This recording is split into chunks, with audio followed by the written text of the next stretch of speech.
Hello students, welcome to RS accounting classes. Today's we are going to discuss internal reconstruction corporate account BCom third sem and ये मेरा Telegram channel है RS accounting classes, आप इसको join कर लीजिए। यहाँ पर आपको आने वाले वीडियोस की अपडेट्स मिलती रहेंगी। इसके अलावा study material, syllabus PDF, sample papers, previous year papers वो आपको यहाँ पे अवेलेबल हो जाएंगे। So please join it. Illustration 5 company के रिकंस्ट्रक्शन पे डिसाइड किया कि जो कंपनी के शेयर होल्डर्स हैं वो उनकी प्रेजेंट होल्डिंग के बदले में रिसीव करेंगे क्या क्या fully paid shares 2/5 of their holding, 5% के प्रेफरेंस शेयर जो क्या होंगे 1/5 होंगे शेयर्स के जो अभी हमने इशू किए हैं, और 60,000 के 6% डिबेंचर्स। होल्डिंग कितनी है 50,000 शेयर्स है, 10 रुपीज़ का ईच है। टोटल अमाउंट कितना हो गया 5 लाख। अब इसकी पेमेंट कैसे हो रही है शेयर होल्डर्स को? सबसे पहले तो 2/5 शेयर्स इश्यू हो जाएंगे। 5 लाख का 2/5 कितना अमाउंट आएगा 2 लाख, और 5% प्रेफरेंस शेयर्स है जो कि 2 लाख का क्या हो जाएगा 1/5, ये आ जाएगा 40,000 के प्रेफरेंस शेयर्स, और 60,000 के क्या हो जाएंगे डिबेंचर्स, और रिमेनिंग अमाउंट कहाँ जाएगा फिर रिकंस्ट्रक्शन अकाउंट में। फर्स्ट एंट्री क्या हो जाएगी, जो शेयर कैपिटल का अमाउंट है उसको ट्रांसफर करेंगे शेयर होल्डर्स अकाउंट में। एंट्री बन गई share capital account debit,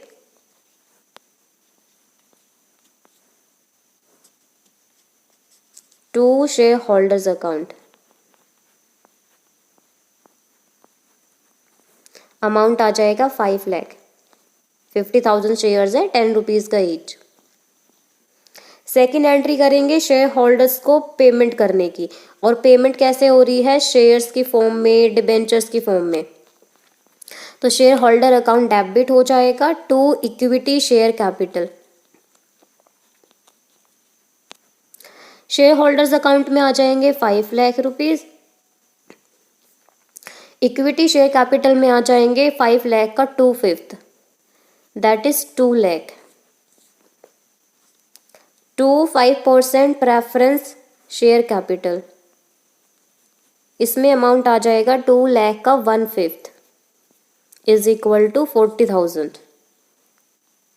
6% debentures 60,000,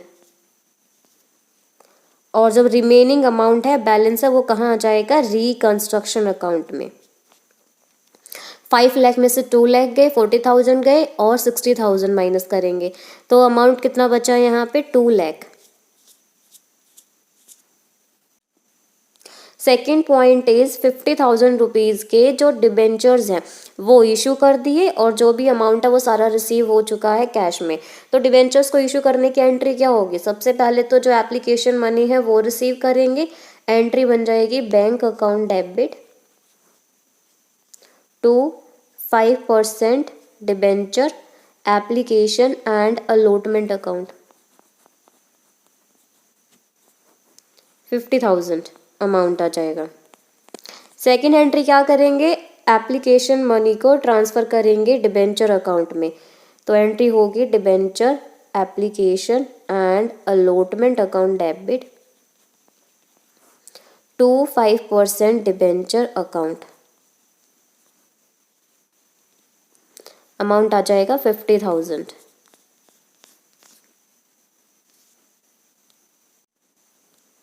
third point क्या है कि जो गुडविल है 3 लाख रुपीज़ की थी, और उसकी वैल्यू रिड्यूस होके कितनी होगी 1,50,000। तो 1,50,000 रुपीज़ से गुडविल की अमाउंट क्या होगी कम होगी, और इसकी एंट्री क्या करेंगे reconstruction account debit to goodwill. जो प्लांट एंड मशीनरी है 1 लाख रुपीज़ की थी, और ये भी रिड्यूस होके 75,000 होगी। तो कितने से रिड्यूस हुई 25,000 से।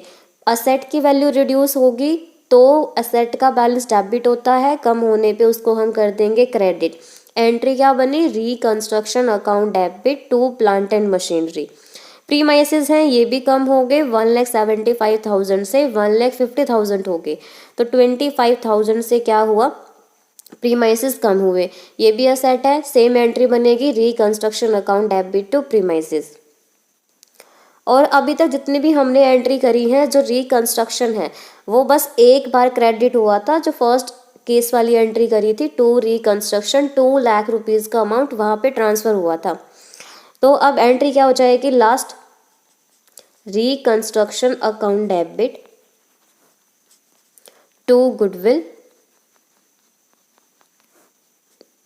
To plant and machinery, to premises account.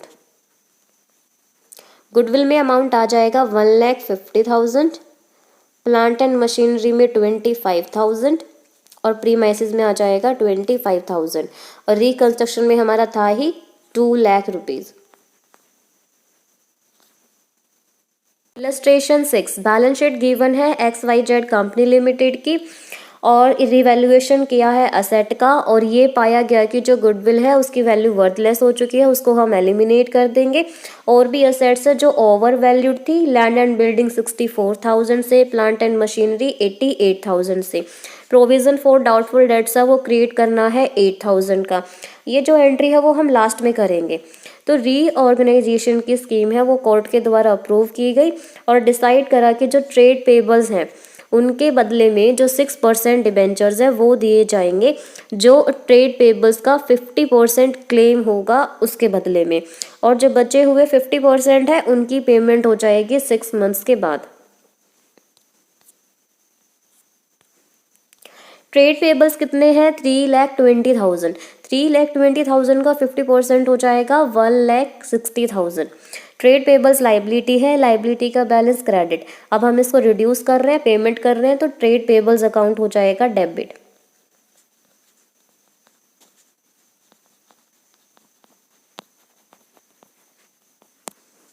और 2 हो जाएगा 6% डिबेंचर्स, अमाउंट आ जाएगा 1,60,000। 3,20,000 का 50%। नेक्स्ट पॉइंट है कि जो प्रेफरेंस शेयर्स है वो रिड्यूस होके 5 रुपीज़ के हो गए। पहले कितने हैं प्रेफरेंस शेयर्स, 32,000 है। 6% प्रेफरेंस शेयर्स 10 रुपीज़ का ईच है। तो क्या करते हैं एंट्री, हम जो पुरानी कैपिटल है उसको डेबिट, नई वाली क्रेडिट, और जो बैलेंस जाएगा रिकंस्ट्रक्शन अकाउंट में। एंट्री होगी 6% preference share capital account debit,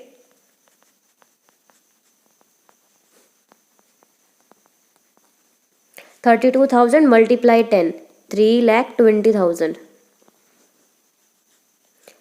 2 हो जाएगा 6% प्रेफरेंस शेयर कैपिटल, अब रिड्यूस होके 5 रुपीज़ की होगी। 32,000 मल्टीप्लाई 5 दैट इज़ 1,60,000 और जो बैलेंस है कहाँ जाएगा, रिकंस्ट्रक्शन अकाउंट में। 2 हो गया रिकंस्ट्रक्शन अकाउंट, 1,60,000।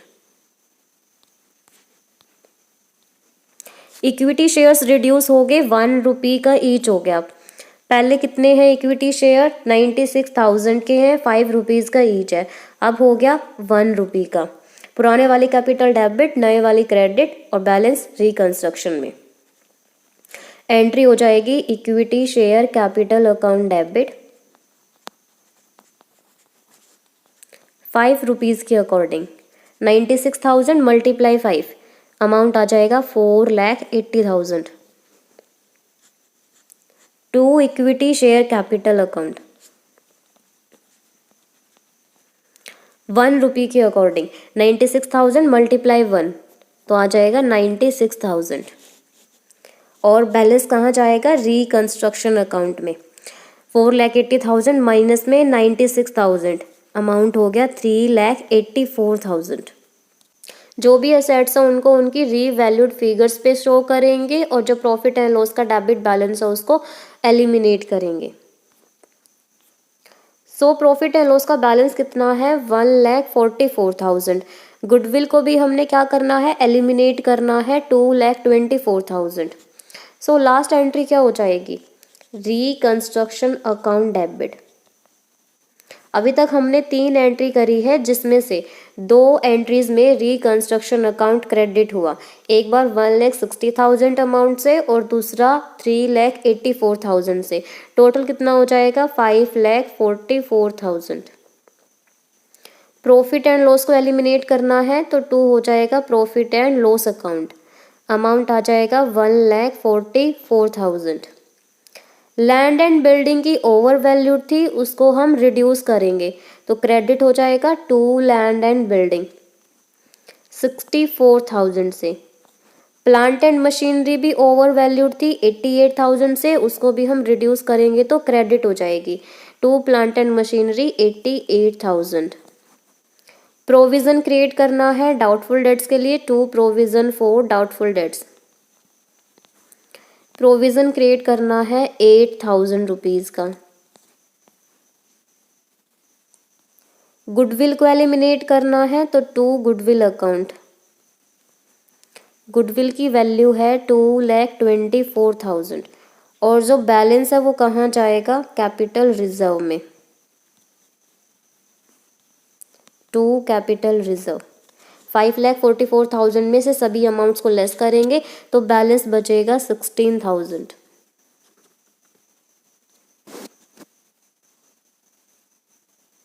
और यहाँ पे जर्नल रिजर्व भी हमें गिवन है 1600 के, इनको हम ट्रांसफर कर देंगे कैपिटल रिजर्व अकाउंट में। तो लास्ट एंट्री क्या हो जाएगी, general reserve account debit to capital reserve 1600। Illustration 7, balance sheet given है वीक लिमिटेड की एज एट 31 मार्च 2012। रीऑर्गेनाइजेशन की स्कीम है वो सैंक्शन हुई। जो फिक्स्ड असेट्स हैं वो रिटर्न डाउन होगी बाय 33 1/3%, दैट इज 1/3 से क्या हो जाएंगी, रिड्यूस हो जाएंगी। करंट असेट्स है वो रीवैल्यूड होगी 21,25,000। करंट असेट्स कितने की हैं, 27 लाख। तो करंट असेट्स की वैल्यू भी क्या हो गई, रिड्यूस हो गई। तो इनकी एंट्री क्या बनेगी, reconstruction account debit to fixed assets to current assets. ये एंट्री हम लास्ट में करेंगे। थर्ड पॉइंट क्या है कि जो प्रेफरेंस शेयर होल्डर्स है उन्होंने डिसाइड करा जो उनके 3 साल का डिविडेंड अरियर में था वो उस राइट को फोरगो कर देंगे, मतलब वो क्लेम नहीं करेंगे डिविडेंड के लिए। तो इस केस की कोई एंट्री पास नहीं होगी। फोर्थ क्या है, taxation liability of the company is settled at ₹4 lakh. तो कंपनी की जो टैक्सेशन लाइबिलिटी है वो 4 लाख रुपए पे करनी है। टैक्सेशन के लिए प्रोविजन क्रिएट किया हुआ है 3 लाख। तो 3 लाख तो हम प्रोविजन में से ले लेंगे, जो 1 लाख है वो कहाँ आ जाएगा फिर, रिकंस्ट्रक्शन अकाउंट में। एंट्री क्या बन जाएगी, provision for taxation account debit, इसमें अमाउंट आ जाएगा 3 lakh. To liability for taxation,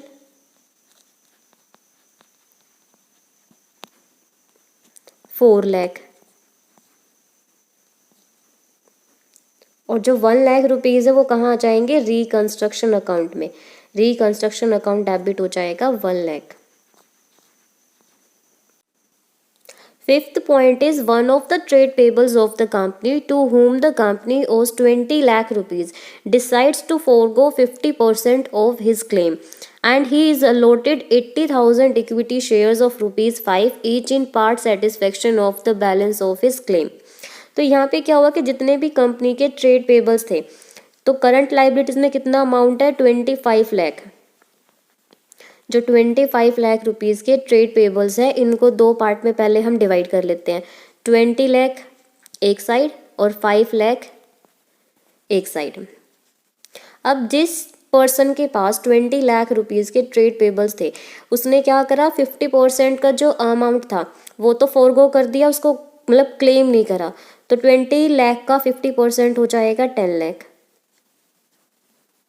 और बचा कितना, 10 लाख रुपीज़। इसकी पेमेंट करनी थी तो अब सारी पेमेंट कंपनी ने नहीं करी, जो पार्टली पेमेंट है वो की। और कितने रुपीज़ की करी, 80,000 के जो शेयर्स हैं 5 रुपीज़ का ईच इक्विटी शेयर्स वो इशू कर दिए। कितने रुपीज़ के हो गए, 4 लाख। तो हमारे पास जो करंट लाइबिलिटी में कितना बैलेंस बचा, 5 लाख रुपीज़ तो ये बचे और 10 लाख में से 4 लाख की पेमेंट होगी, 6 लाख रुपीज़ ये आ जाएंगे। तो करंट लाइबिलिटी में अब बैलेंस बच गया 11 लाख रुपए का। इसकी पेमेंट बाद में होगी और 10 लाख हमारे क्या हो गए, खत्म हो गए। तो अब एंट्री क्या हो जाएगी, trade payables account debit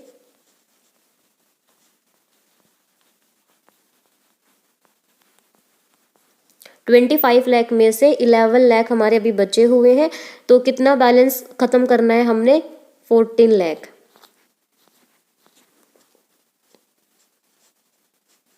to equity share capital,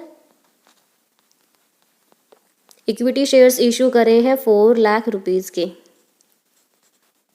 और टू हो जाएगा reconstruction account 10 lakh.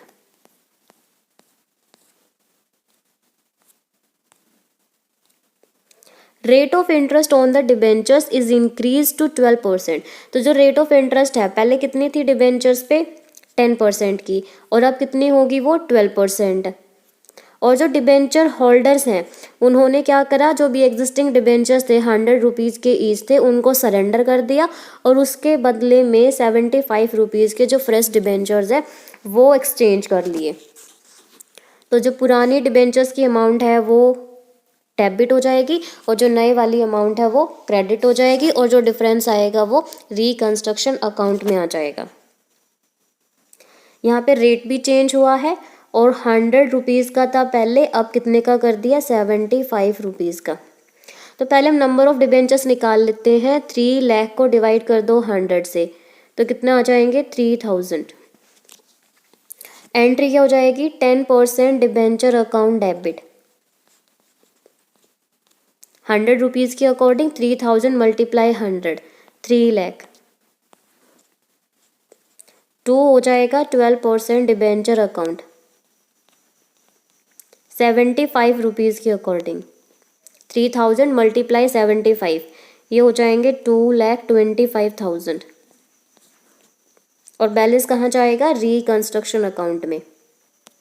To reconstruction account 3 lakh minus 2,25,000, ये अमाउंट आ जाएगी 75,000। Next point is all existing equity shares are reduce to ₹5 each. तो पहले इक्विटी शेयर्स कितने हैं हमारे? 10 रुपीज़ का ईच है, 8 लाख रुपीज़। तो नंबर ऑफ इक्विटी शेयर्स हो जाएंगे 80,000। पुराने वाली शेयर कैपिटल डेबिट, नए वाली क्रेडिट, और डिफरेंस रिकंस्ट्रक्शन अकाउंट में। पहले 10 रुपीज़ था, अब कितने हो गए? 5 रुपीज़ के अकॉर्डिंग। एंट्री क्या हो जाएगी? Equity share capital account debit 80,000 multiply 10, 8 lakh. To हो जाएगा इक्विटी शेयर कैपिटल 5 रुपीज़ के अकॉर्डिंग। 80,000 मल्टीप्लाई 5, 4 लाख। और डिफरेंस कहाँ जाएगा? रिकंस्ट्रक्शन अकाउंट में। To reconstruction account 4 lakh.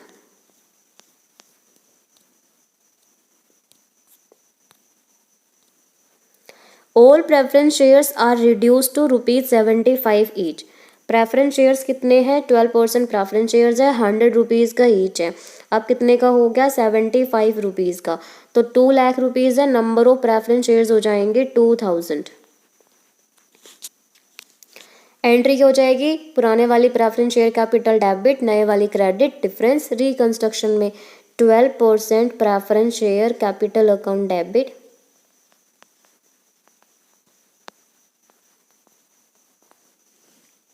2000 multiply 100, 2 lakh.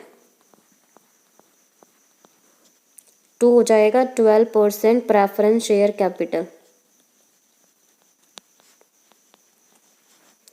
75 के अकॉर्डिंग 2000 मल्टीप्लाई 70, ये आ जाएंगे 1,50,000। और बैलेंस कहाँ जाएगा? रिकंस्ट्रक्शन अकाउंट में। To reconstruction 50,000। अब हमारी लास्ट एंट्री हो जाएगी फिक्स्ड असेट्स और करंट असेट्स को रिवैल्यू करने की, और जो प्रॉफिट एंड लॉस का बैलेंस है उसको एलिमिनेट करेंगे। तो जितनी भी एंट्रीज करी हैं, जहाँ जहाँ पे रिकंस्ट्रक्शन अकाउंट क्रेडिट है उनको प्लस किया जाएगा, जहाँ पे डेबिट है उस अमाउंट को लेस करेंगे। तो जो बैलेंस आएगा वो क्या हो जाएगा? Debit. Reconstruction account debit amount आ जाएगी 14,25,000। प्रॉफिट एंड लॉस को एलिमिनेट करना है to profit and loss account. Amount कितना है? 2 लाख रुपीज़। फिक्स्ड असेट्स क्या हो गई थी हमारी 1/3 वैल्यू से 1/3% से रिड्यूस होगी। फिक्स्ड असेट है 12 लाख, 12 लाख का 1/3 हो जाएगा 4 लाख। करंट असेट्स भी हमारी रिड्यूस हो गई, 27 लाख थी पहले, अब कितनी हो गई थी 21,25,000। सो डिफरेंस आ जाएगा 5,75,000। तो 14,25,000 में से लेस करेंगे 2 लाख, 4 लाख एंड 5,75,000। तो जो डिफरेंस है वो कहाँ जाएगा, कैपिटल रिजर्व अकाउंट में। To capital reserve 2,50,000। Illustration 8, balance sheet given है सुरेंद्र मोहन लिमिटेड की एज है 31 मार्च 2012। कंटिजेंट लाइबिलिटी गिवन है वर्कमैन कंपनसेशन के लिए 40,000, प्रेफरेंस शेयर्स क्यूमुलेटिव है और जो डिविडेंड्स है वो अरियर में है 3 ईयर्स का। रिकंस्ट्रक्शन स्कीम्स है वो अप्रूव हो गई। जो एग्जिस्टिंग प्रेफरेंस शेयर्स थे वो रिड्यूस हो गए 4 रुपीज़ के। पहले कितने थे प्रेफरेंस शेयर्स पहले थे 10 रुपीज़ का ईच, और अब रिड्यूस हो गया, कितना हो गया 4 रुपीज़ का। और उसमें से 2 रुपीज़ रिप्रेजेंट करेगा 12% प्रेफरेंस शेयर्स को, और जो 2 रुपीज़ है वो रिप्रेजेंट करेगा न्यू इक्विटी शेयर्स को। पहले कितने के थे 10 रुपीज़ के, अब कितने हुए 4 रुपीज़ के। अब इन 4 में भी 2 रुपीज़ प्रेफरेंस शेयर्स के हैं और 2 रुपीज़ इक्विटी शेयर्स के हैं। तो फर्स्ट एंट्री क्या हो जाएगी, पुराने वाली जो प्रेफरेंस शेयर कैपिटल थी वो debit, 10% preference share capital account debit. 50,000 number में है, 10 रुपीज़ के अकॉर्डिंग आ जाएगी अमाउंट। 50,000 मल्टीप्लाई 10, 5 लाख। 2 हो जाएगा 12% प्रेफरेंस शेयर कैपिटल, ये 2 रुपीज़ के अकॉर्डिंग। 50,000 मल्टीप्लाई 2, 1 लाख। और 2 हो जाएगा इक्विटी शेयर कैपिटल, ये भी कितना है 2 रुपीज़। 50,000 मल्टीप्लाई 2, 1 लाख। और बैलेंस कहाँ जाएगा, रिकंस्ट्रक्शन अकाउंट में। 5 lakh minus 1 lakh minus 1 lakh that is 3 lakh. Preference shareholders waive 2/3 of dividend arrear and receive equity shares for the balance. Waive means क्या होता है, अपने जो अधिकार है उसको छोड़ देना। तो प्रेफरेंस शेयर होल्डर ने क्या करा कि जो 3 साल का डिविडेंड अरियर में था उसका जो 2/3 है वो तो उन्होंने क्लेम नहीं करा, उसको छोड़ दिया, और जो बचा हुआ है उसको कैसे रिसीव करा, इक्विटी शेयर्स की फॉर्म में।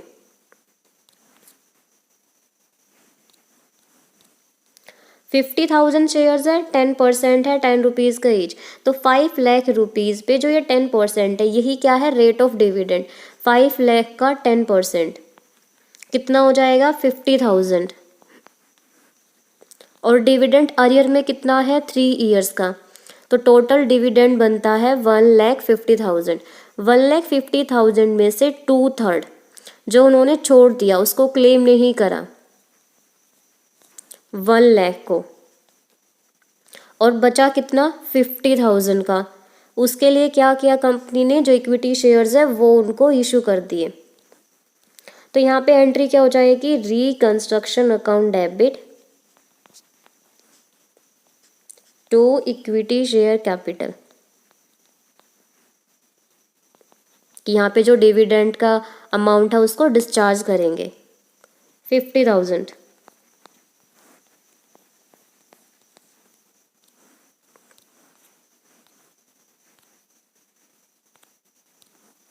एग्जिस्टिंग इक्विटी शेयर्स है वो रिड्यूस हो जाएंगे 2.50।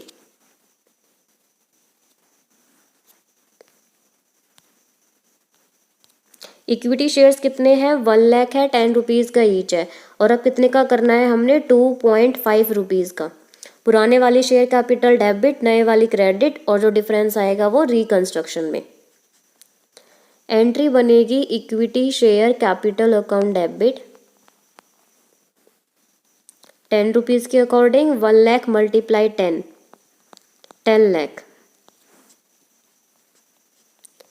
To equity share capital. 1 lakh multiply 2.5, 2,50,000 और डिफरेंस कहाँ आ जाएगा? रिकंस्ट्रक्शन अकाउंट में। 10 lakh minus 2,50,000 that is 7,50,000। Third point is 10 rupees का जो डिबेंचर्स थे वो एक्सचेंज करेंगे 5 रुपीज़ के जो न्यू 13% डिबेंचर्स के लिए, और जो 12% preference shares 2.50 rupees and equity shares 2.50। देखो कैसे करा, डिबेंचर्स थे 10 रुपीज़ के, 10 रुपीज़ को हम यहाँ पे एक्सचेंज कर रहे हैं डिबेंचर्स को, किसके लिए? कि जो 13% डिबेंचर है 5 रुपीज़ में, और जो 12% प्रेफरेंस शेयर्स है वो 2.50 रुपीज़, और इक्विटी शेयर्स हो जाएंगे 2.50। डिबेंचर्स कितने हैं? 11% डिबेंचर्स हैं 2 लाख के। तो नंबर ऑफ डिबेंचर्स कितने हो जाएंगे? 2 लाख डिवाइड बाय 10, 20,000। तो पुराने वाला जो डिबेंचर का अमाउंट है वो डेबिट हो जाएगा, जो नो कन्वर्ट कर रहे हैं डिबेंचर्स में, प्रेफरेंस शेयर्स में और इक्विटी शेयर्स में। एंट्री क्या हो जाएगी? 11% debenture account debit 2 lakh, 10 rupees के अकॉर्डिंग, और 2 हो जाएगा 13% डिबेंचर अकाउंट 5 रुपीज़ के अकॉर्डिंग, 20,000 मल्टीप्लाई 5, 1 लाख। 2 हो जाएगा 12% प्रेफरेंस शेयर कैपिटल 2.50 के अकॉर्डिंग, 20,000 मल्टीप्लाई 2.50 दैट इज 50,000, और 2 हो जाएगा इक्विटी शेयर कैपिटल अकाउंट, ये भी 2.50 के अकॉर्डिंग है, अमाउंट सेम आएगा 50,000। After the above transactions both preference and equity shares are to be consolidated into shares of ₹10 each. अभी तक हमने जो भी एंट्रीज करी है अब उनमें देखने कि कहाँ कहाँ पे प्रेफरेंस शेयर्स है, कहाँ कहाँ पे इक्विटी शेयर्स है, उनको हम कंसोलिडेट कर देंगे और 10 रुपीज़ का जो एक शेयर है वो कर देंगे यहाँ पे। फर्स्ट एंट्री हमारी हो चुकी है, सेकंड होगी, थर्ड होगी, फोर्थ होगी। तो फर्स्ट एंट्री में देखो प्रेफरेंस शेयर्स 2 रुपीज़ के हैं और हमारे प्रेफरेंस शेयर्स हैं यहाँ पे 2.50 रुपीज़ के। अब ये क्या करने हैं, इनको कंसोलिडेट करना है और 10 रुपीज़ का एक शेयर बना देना है। और हमने पढ़ा था कि जो कंसोलिडेशन होता है और सब डिवीज़न होता है उसमें शेयर कैपिटल के अमाउंट में कोई भी चेंज नहीं होगा, जो नंबर ऑफ शेयर्स है वो चेंज हो जाएंगे। तो पुराने वाली कैपिटल डेबिट और नए वाली क्रेडिट। तो 12% preference share capital account debit हो जाएगा 2 रुपीज़ के अकॉर्डिंग, कितना अमाउंट है? 1 lakh. 12% preference share capital account 2.50 rupees के अकॉर्डिंग डेबिट हो गया, अमाउंट कितना था? 50,000, और 2 हो जाएगा 12% preference share capital account 10 rupees के अकॉर्डिंग, 1 लाख प्लस 50,000, 1,50,000। सेम ऐसे ही हम इक्विटी शेयर्स को भी कंसोलिडेट करेंगे। इक्विटी शेयर्स 2 रुपीज़ के अकॉर्डिंग है, ये कंसोलिडेट हो जाएंगे। यहाँ पे 10 रुपीज़ के अकॉर्डिंग है, इसको करने की रिक्वायरमेंट नहीं है। इक्विटी शेयर कैपिटल में 2.50 के अकॉर्डिंग है, ये हो जाएंगे, और यहाँ पे भी 2.50 के अकॉर्डिंग है, ये हो जाएंगे। तो 2 रुपीज़ के अकॉर्डिंग अमाउंट था 1 लाख, 2.50 2,50,000, और एक यहाँ पे है 50,000, तो 2.50 का हो गया टोटल 3 लाख। और इनको हम कंसोलिडेट कर देंगे 10 रुपीज़ के शेयर में। एंट्री क्या हो जाएगी? पुराने वाली कैपिटल डेबिट और नए वाली credit. Equity share capital account debit 2 rupees के अकॉर्डिंग डेबिट हो गया 1 lakh rupees, equity share capital 2.50 के अकॉर्डिंग 3 लाख, और टोटल आ जाएगा to equity share capital 10 rupees के अकॉर्डिंग 4 लाख। जो कंटिजेंट लाइबिलिटी है वो हमें पे करनी है 15,000 की। तो एंट्री क्या हो जाएगी यहाँ पे? Reconstruction account debit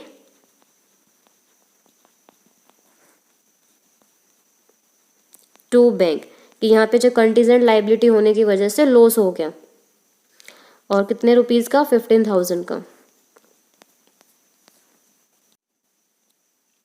all in intangible assets are to be eliminated and bad debts 50,000 are to be written off. जितने भी इंटेंजिबल एसेट्स है सभी को एलिमिनेट करेंगे। जो डेटर्स के ऊपर बेड डेट्स है 55,000 के, उनको राइट ऑफ किया जाएगा, और जो बैलेंस बचेगा रिकंस्ट्रक्शन अकाउंट का उसको हम यूज़ करेंगे बिल्डिंग को, प्लांट एंड इन्वेंट्रीज को प्रो राटा बेसिस पे राइट ऑफ करने के लिए। तो सबसे पहले देखते हैं क्या क्या हमारी इंटेंजिबल एसेट्स और फिक्टिशियस एसेट। इंटेंजिबल एसेट्स में गुडविल है 2,60,000, ये एलिमिनेट करेंगे। प्रॉफिट एंड लॉस का बैलेंस है 3 लाख, ये भी एलिमिनेट हो जाएगा। और एडवर्टीजमेंट है 70,000 की, ये भी एलिमिनेट हो जाएगी। तो अब तक हमने जितनी भी एंट्री करी हैं तो सभी का जो रिकंस्ट्रक्शन का बैलेंस होगा क्रेडिट, उनको ऐड करेंगे। अगर कहीं पे डेबिट हुआ है तो उसको हम लेस कर देंगे। तो यहाँ पे हमारे पास जो बैलेंस बचता है रिकंस्ट्रक्शन अकाउंट में 9,85,000 का। प्रॉफिट एंड लॉस को राइट ऑफ करा तो 2 हो जाएगा profit and loss account 3 lakh. Advertisement थी 70,000 की। 2 गुडविल 2,60,000। 2 ट्रेड रिसीवेबल्स जब बैड डेट्स हुए थे ना, जो हमने क्रिएट करने थे, वो 55,000 के। अब क्या करेंगे, 9,50,000 में से इन सभी को लेस कर देंगे। 3 लाख को, 70,000 को, 2,60,000 को और 55,000 को। तो हमारे पास बैलेंस कितना आएगा, 3 लाख। अब जो 3 लाख है बैलेंस, इसका यूज़ किया जाएगा बिल्डिंग को, प्लांट को और इन्वेंट्री को राइट ऑफ करने के लिए। सबसे पहले हमें रेशो निकालना पड़ेगा, किस रेशो में ये राइट ऑफ किए जाएंगे। बिल्डिंग कितने की है, 5 लाख की, तो रेशो हो जाएगा 5 लाख रेशो। प्लांट है 3 लाख, 3 लाख रेशो। इन्वेंट्रीज है 2 लाख,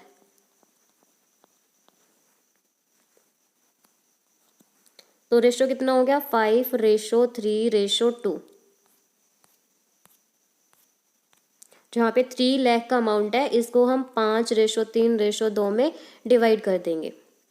तो 3 लाख का 5/10 कितना हो जाएगा, 1,50,000 ये बिल्डिंग में। 2 प्लांट में 3 लाख का 3/10 90,000 और इन्वेंट्रीज में आ जाएगा 3 लाख का 2/10 60,000। आई होप कि आज जो आपका लेक्चर है वो अच्छे से समझ आया होगा, सभी क्वेश्चंस आपको अच्छे से क्लियर हो गए होंगे। अगर फिर भी किसी को डाउट हो वो नीचे कमेंट्स में बता सकते हैं।